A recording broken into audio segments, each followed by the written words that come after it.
Hey guys, it's Sarah, and I just wanted to hop on here real quick in my crappy lighting and with my little friend right there, my Momo, to just share a quick message that there's nothing wrong with you for feeling things deeply. It's actually such a sacred and noble gift to be able to feel deeply. And what sort of unlocked this for me recently was actually when I was watching a podcast with Miley Cyrus and her mom and one of her sisters. And Miley pretty much says that a lot of her message or a lot of her music reflects her depth and her ability to feel things very deeply. And she basically says, I'm really summarizing this, but she says that she's grateful for her ability to feel things so deeply because it's such a gift. And I don't want to butcher it, so I'm just going to leave that there. It just really spoke to me because as someone who feels so deeply and who has felt shamed and rejected and just not loved for the depth of my feeling and the inconvenience that can be for some people, it's just really important to honor what you are feeling in any moment and not shame it, not have those fear-based reactions that others may have had to your emotions, maybe as a child or even as an adult. Momo didn't want to be on the camera. But because so literally a half hour, no, probably about 45 minutes ago, I was thinking, I kind of want to make a video tonight, and I kind of want to just make a video about how much I just hate being human. Like, I'm just over it. So many of us want to prolong our life. I'm ready to go, whatever. And I just was going to sit down and really share, like, in raw, authentic beauty, just how icky this human experience can be for some of us and how it's just not really enjoyable, especially when we're stuck and clouded in those heavier feelings and those deeper feelings. But I am currently doing a devotional challenge, a 40 days of devotion challenge led by the wonderful Reggie River Bear. And I think we're almost about halfway through this challenge. And I decided, instead of making the video, that, you know what, I'm just going to sit down and do my devotional practice, meditate for a little bit. And I was only going to meditate for like 7 minutes, but I wound up sitting for about 25, almost 30. And lately when I've been meditating, it like hasn't been working and it hasn't been making me feel better. It's actually been really plummeting me into some of my physical body agitation, discomfort, and all of that. So I was a little hesitant to do it, but I was like, you know what? I'm committed to this challenge. I'm going to do it anyway. And just see what comes out on the other side. Not expecting to feel better, because I really noticed that I was kind of creating this expectation with this meditation practice that like this is going to make me feel better. And in creating that expectation, it wasn't happening. I was not feeling better at all. So, valuable lesson on, attachment, controlling the outcome, expectations. It's good to, set intentions and to, want a specific result out of a practice or routine or whatever. But the more we try to force or control an outcome or create these really, strict expectations, because I was putting a lot of pressure on these meditations and being like, if I don't feel better, like, and so, yeah, I had an amazing devotional meditation practice. I felt very high vibrational and was really able to disentangle a lot of my ego awareness disentangle a lot of my awareness from my ego and from that like monkey mind, ruminating mind. And I realized, about an hour ago, before I was going to make that rage bitchin' video about how much it sucks being human, I was really moving through some emotions and some grief and some anxiety and just like feeling the full range of just like ick. And, I was letting it be there. I was just breathing through it. And, some of it dissipated a little bit. That's when I wanted to make the video and decided to meditate. And then after that meditation practice, I just felt in such bliss and such just love. Like there was just so much love radiating out of my heart.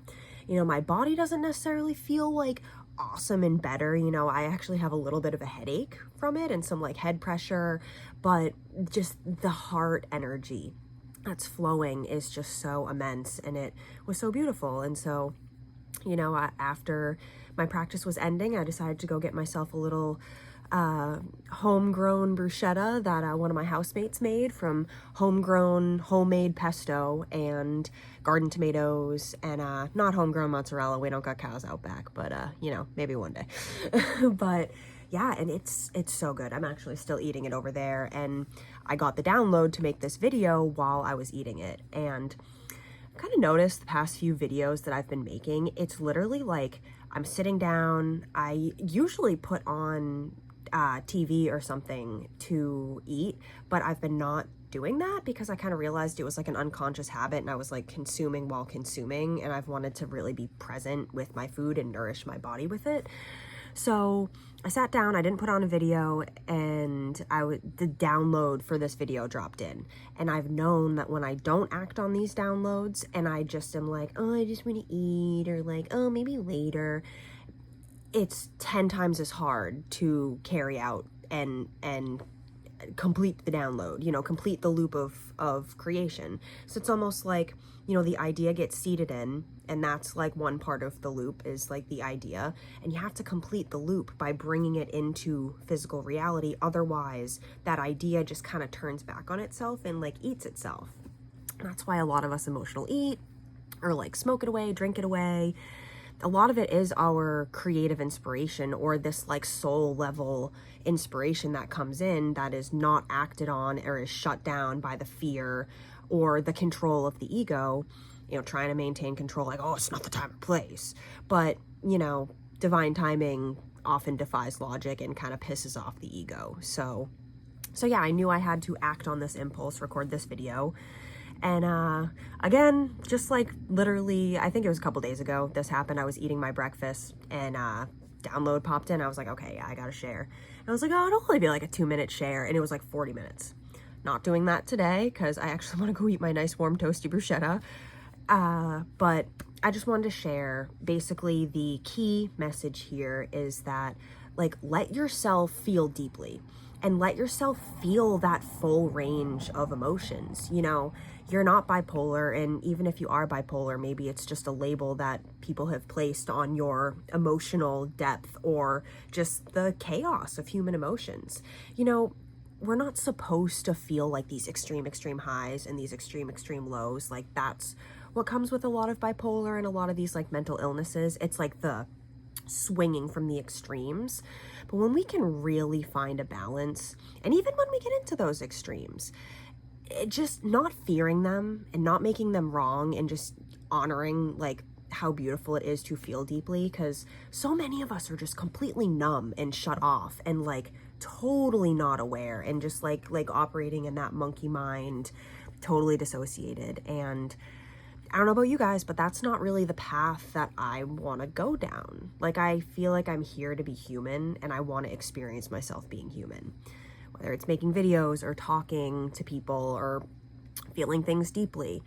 Because I have just seen today that being human and having that depth of feeling, it sucks, it's overwhelming, and it's scary for the ego-centered awareness. But if we can kind of shift that awareness into a more broadened perspective, you know, higher self perspective, God perspective, whatever, and see like, you know, feelings are messengers, and that to be able to feel and have these experiences is sacred and is not to really be taken advantage of. You know, it's a gift.